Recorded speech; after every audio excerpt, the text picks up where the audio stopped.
পাহাড়ি রাস্তা, বাইকের শব্দ আর প্রকৃতির ডাকে শুরু হলো আজকে আমাদের যাত্রা তিনচুলে থেকে শিটংয়ের কমলালেবু বাগান, তারপর অহল্যতারা ভিউ পয়েন্ট, মেঘছোয়া দৃশ্য।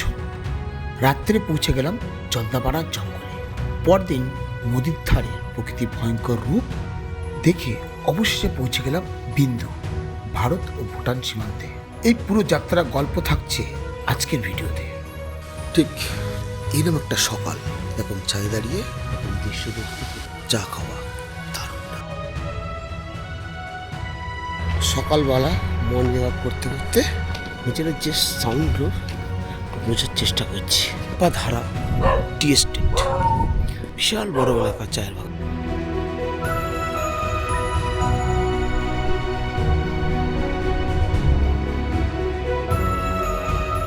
টাটা, চলো বেরোচ্ছি আমরা এখন শিটংয়ের উদ্দেশ্যে। আমরা তিনচুলে থেকে বেরিয়ে সোজা রাস্তায় তাগদার দিকে চলে আসছি। এই রাস্তা ধরেই যাব আমরা শিটং। লামহাটা ইকো পার্ক, এটা ক্রস করে আমরা চলে যাব জোর বাংলা হয়ে যোগীঘাটের দিকে। ওই রুটটা আমরা নেব। তো ভিডিওটা দেখতে থাকো, স্কিপ না করে, তাহলে রাস্তাটা পুরোপুরিভাবে বুঝতে পারবে। নর্থ বেঙ্গলের অজানা গ্রাম, কিন্তু এই রাস্তা অনেক রকমভাবে, দুই তিন রকমভাবে রাস্তা আছে, কোনোটা ভালো কোনোটা খারাপ। তো সঠিক রাস্তা বাঁচতে একটু অসুবিধা হবে, জিপিএসও ঠিক তেমন কাজ করে না।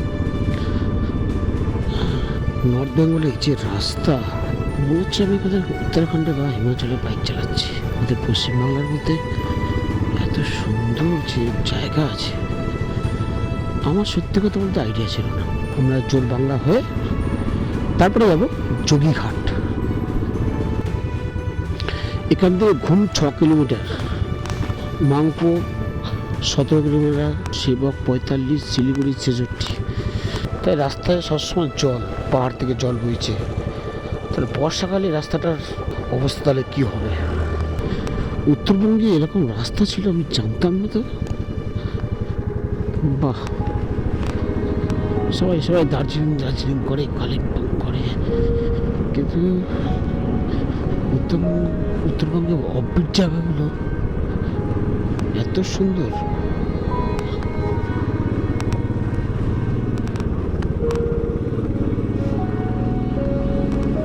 তুমি টেজি নাও।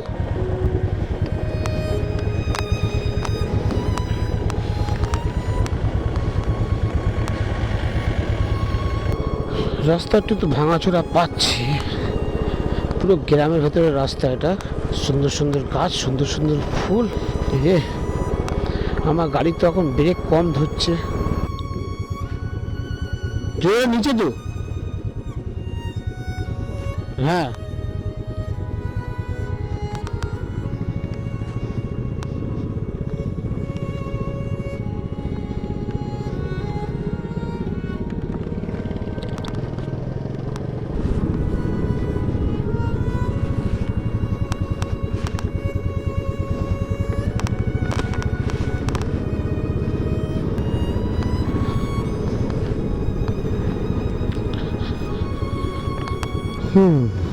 মনে হচ্ছে চলে এসেছি যোগীঘাট।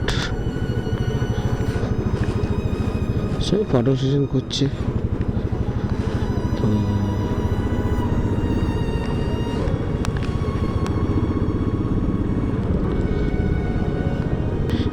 যেতে তো হবেই, চলো অফরোডিং।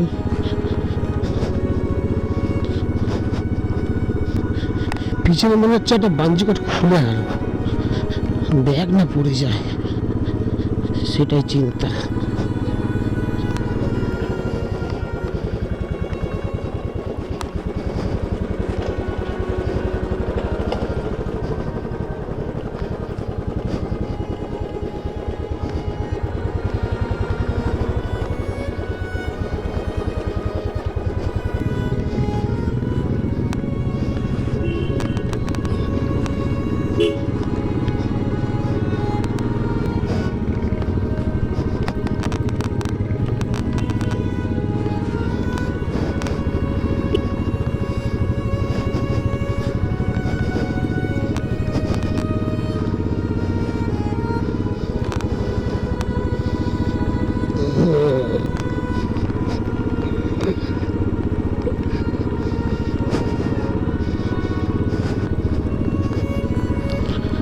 বাহ,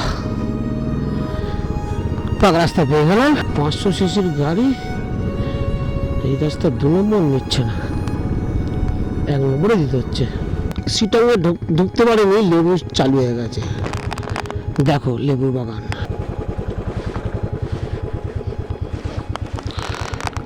জয় ভোলে বাবা, জয় ভোলে। চলে এসেছি সিটংয়ে। এখন আছি বাবা বিশ্বনাথের পুরো সামনে। এখন যাবো আমরা কমলালেবু বাগানে।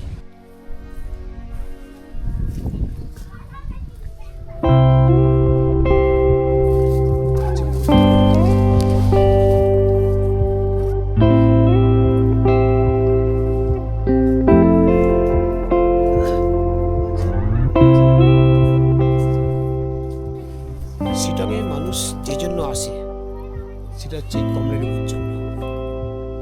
প্রতিটা গাছে দেখো কমলালেবু ভর্তি, নিচেও কত পড়ে আছে,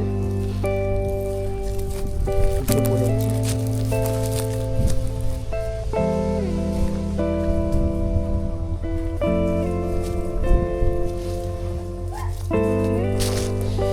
তো সিটংয়ে কমলালেবুর জন্য সিটং বিখ্যাত।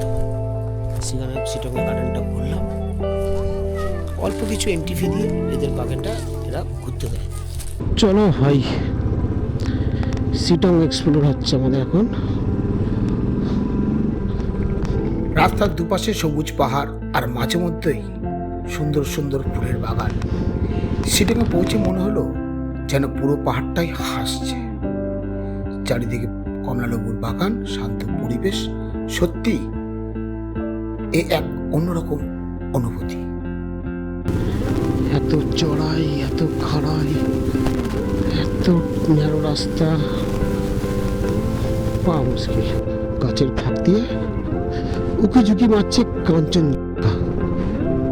আহা,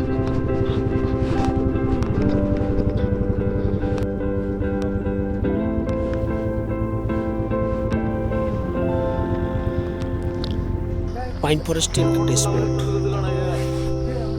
বজরঙ্গ বলি, জয় বজরঙ্গ বলি।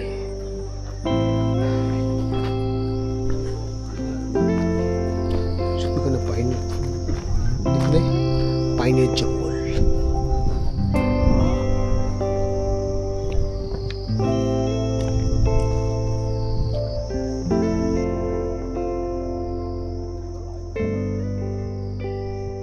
কিন্তু আমাদের যাত্রা এখানেই শেষ নয়। এরপরে আমরা উঠতে শুরু করলাম অহল্যধারা ভিউ পয়েন্টের দিকে। রাস্তা একটু চড়াই, কিন্তু ভিউ এক কথায় অসাধারণ। উপরে পৌঁছে যখন নিচে পাহাড়গুলো দেখলাম, মনে হলো মেঘ যেন হাত বাড়ালেই ছোঁয়া যাবে। এই মুহূর্তগুলো আসলে রাইডের আসল পাওনা। সে অহল্যধারায় এর ভিউ মারাত্মক। আচ্ছা, এখানে বসো, একটা ফটো তুলে দিই। আগেরটায় বসো। ওই যে দূরে রেল ব্রিজ।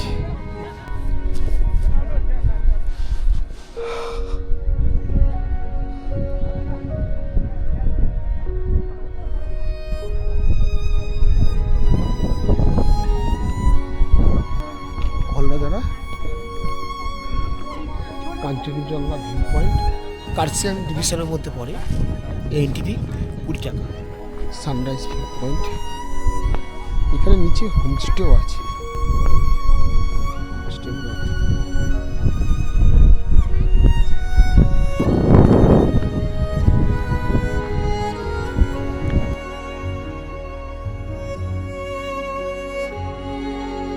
আর এমন রাস্তায় চলতে চলতে মনে হয় জীবনটা আসলে একটা দীর্ঘ যাত্রা। গন্তব্য থেকেও সুন্দর সেই পথটা।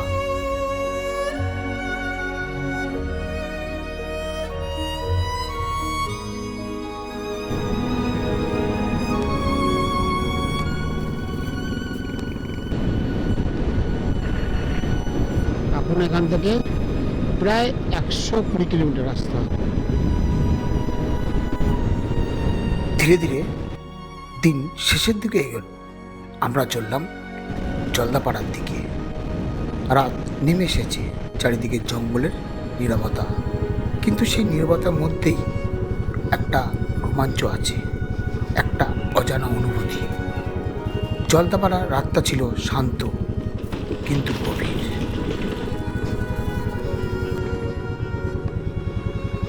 চলে এসছি আমরা জলদাপাড়ার রাইনো কটেজে। বাপরে বাপ,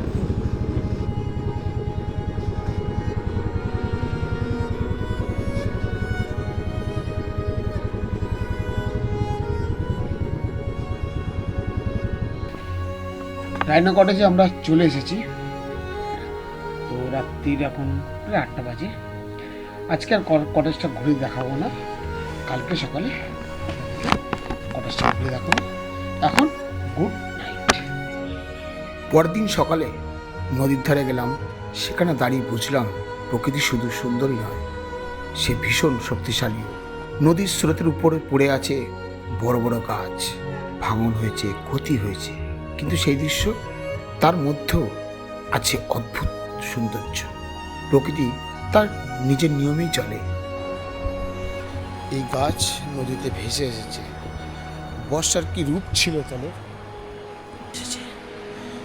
পুরো দেখো, জায়গাটা দেখে কি মনে হচ্ছে, পুরো লন্ডভন্ড করা আছে।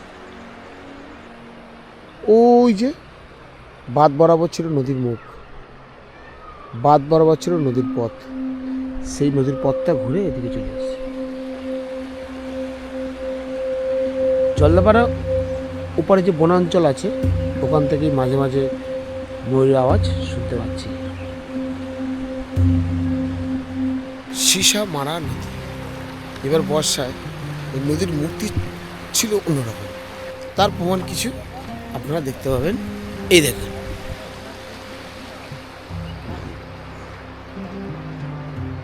এই সীসা মারা নদী নিজের গতিপথকেও বদলে দিয়েছে।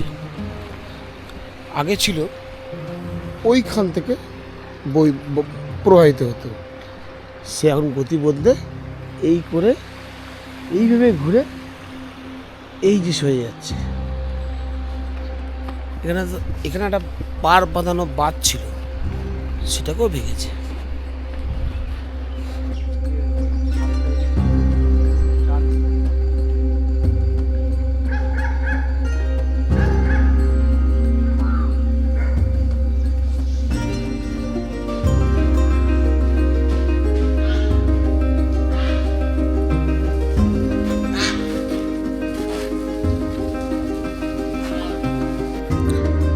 আসা যাওয়ার একটা তো টাইম থাকে সবারই, তো আমারও এখান থেকে ফেরার টাইম চলে এসেছে।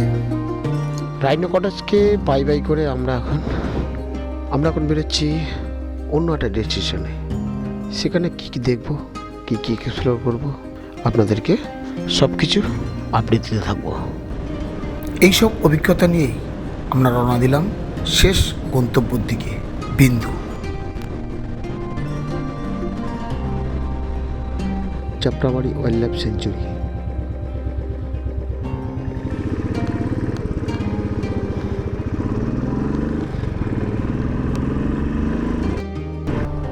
হাতি এখান থেকে পারাপার। হাতি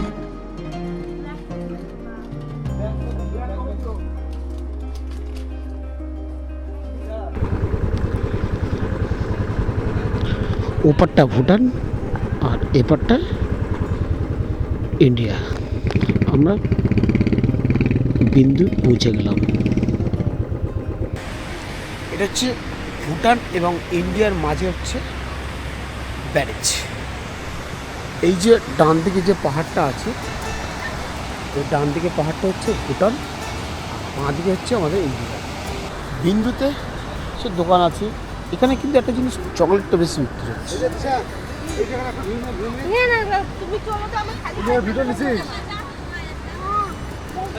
প্রচুর পরিমাণে চকলেট বিক্রি হচ্ছে। এগুলো সবই ভুটানের। আজকে ভিডিওতে তেমন কিছু দেখাতে পারলাম না, রাস্তা ভিডিও আর বিন্দুতে এসেছিলাম। একটা ইন্টারেস্টিং বিষয় ছিল যে ভুটান এবং ইন্ডিয়ার লাস্ট কেন্দ্রগুলো দেখার জন্য। এখানে এসে গ্রামটা খুব ভালো লাগলো, খুব পরিচ্ছন্ন গ্রাম, গ্রামের ঘরগুলো ফুলের বাগান দিয়ে সাজানো, বেশ ভালো লাগলো। তো ভিডিওটা যদি ভালো লাগে লাইক করবেন, শেয়ার করবেন। তো কোন জায়গাটা সবথেকে বেশি ভালো লেগেছে অবশ্যই কমেন্ট করবেন। তো ব্লগটা এখানে শেষ করছি, আবার দেখা হচ্ছে নেক্সট।